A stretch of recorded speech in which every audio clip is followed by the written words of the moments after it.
1950s Britain, a country still rebuilding but full of hope. The 1950s were a turning point for Britain, a decade of quiet recovery after years of turmoil.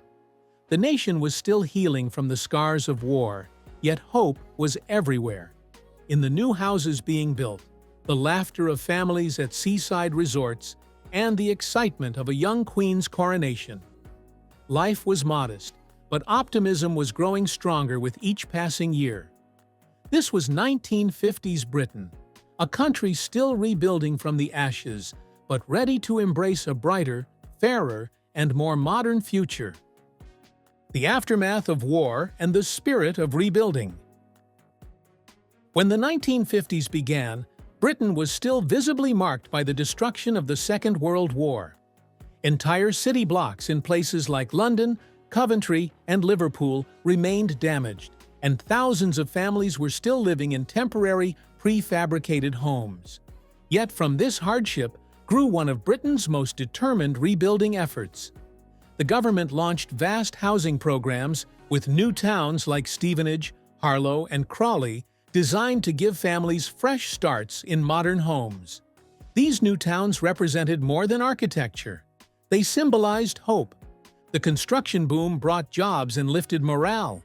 The sound of hammers and saws became the soundtrack of progress. Each new brick laid stood for a belief that the country could rise again. By the mid-1950s, rows of neatly built council houses, with their indoor bathrooms and tidy gardens, replaced bomb sites. For the working class, moving into a home with hot water and electric light wasn't just comfort. It was dignity restored. Rationing ends and life slowly sweetens. Food rationing, a symbol of wartime austerity, lingered well into the decade. Britons had lived with ration books since 1940, carefully measuring sugar, butter, and meat. Even after peace, supplies remained tight. It wasn't until 1954 that meat was finally derationed, the last major restriction to go. When sweets were reintroduced the year before, shop shelves were mobbed by delighted children spending their pocket money on chocolate and toffee. The end of rationing represented more than the return of abundance. It marked the nation's psychological recovery. Housewives rejoiced at the sight of full market stalls again. Newspapers celebrated the end of the queue as a triumph of patience and perseverance.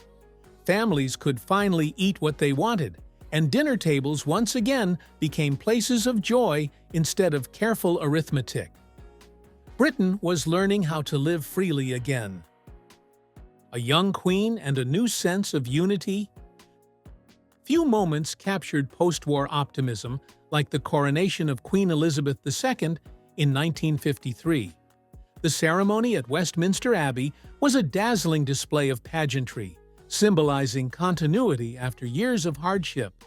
For millions of Britons, it was their first time watching a live television broadcast, a new technology that transformed homes overnight. Families crowded around small black and white screens in living rooms and pubs to witness history unfold. Across the country, streets were lined with bunting, and communities held parties complete with sponge cakes, lemonade, and patriotic songs. It wasn't just about the crown, it was about renewal. The image of the young queen, calm and resolute, became a reflection of national optimism. To a generation that had endured war, the coronation felt like a promise that better days truly lay ahead. The rise of the welfare state. The 1950s marked the consolidation of Britain's post-war welfare vision. The National Health Service, NHS, established in 1948, was becoming one of the most cherished institutions in the country. For the first time, working families could see doctors and receive hospital treatment without worrying about cost. This single change revolutionized life expectancy and public health. Meanwhile, social housing projects expanded rapidly, and the Education Act of 1944, still fresh in practice, offered greater opportunities for children regardless of class. Family allowances helped parents manage household expenses, while pensions gave elderly citizens a new sense of security. These reforms laid the foundations for a fairer society. For millions of Britons, the idea that government could help, not just govern, was revolutionary. It was the quiet birth of a modern welfare nation. Modern comforts and the changing British home.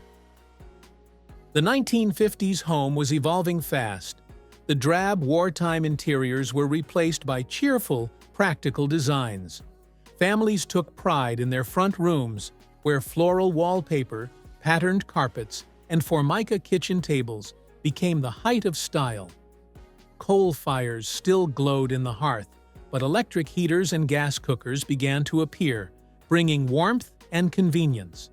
Magazines such as Ideal Home inspired new domestic dreams, while the arrival of appliances like washing machines and refrigerators gave women some relief from endless manual chores. Evenings revolved around the wireless, with favorites like The Goon Show and The Archers. But by the late 1950s, television began taking over as the main household entertainment. Shows like Coronation Street would soon become national obsessions. The British home became a symbol of stability and pride, a cozy haven after a decade of chaos. Holidays, cars, and the joy of freedom.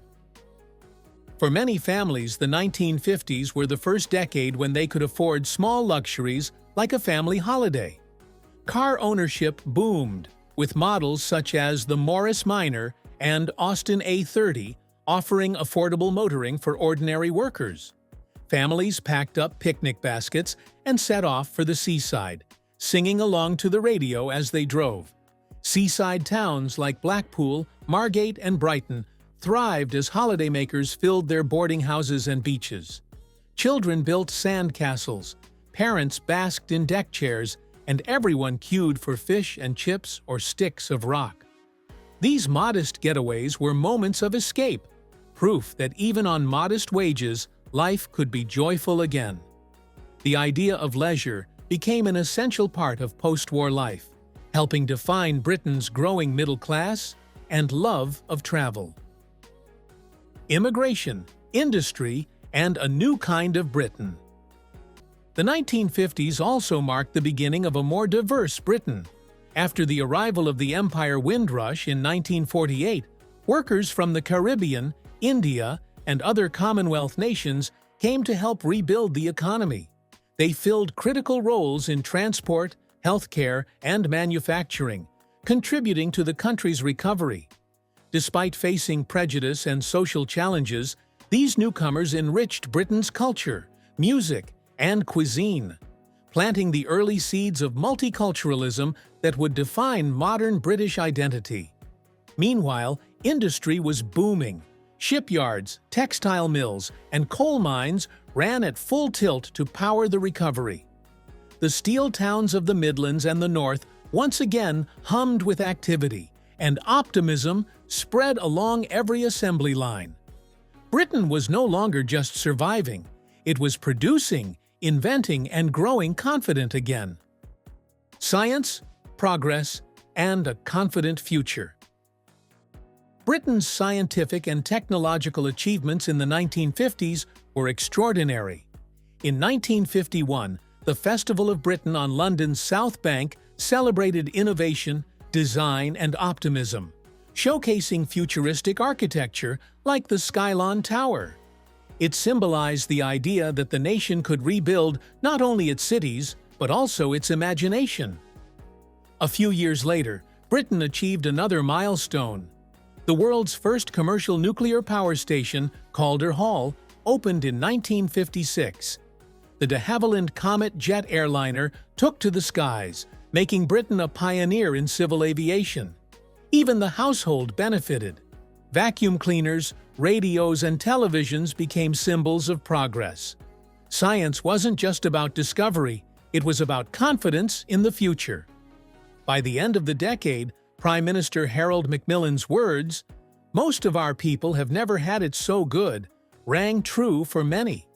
Unemployment was low, wages were rising, and the national mood was lighter than it had been in decades. Britain was stepping firmly into a new era, carrying with it both the lessons of hardship and the power of hope. 1950s. Britain was a nation reborn, still rebuilding, yet brimming with quiet pride.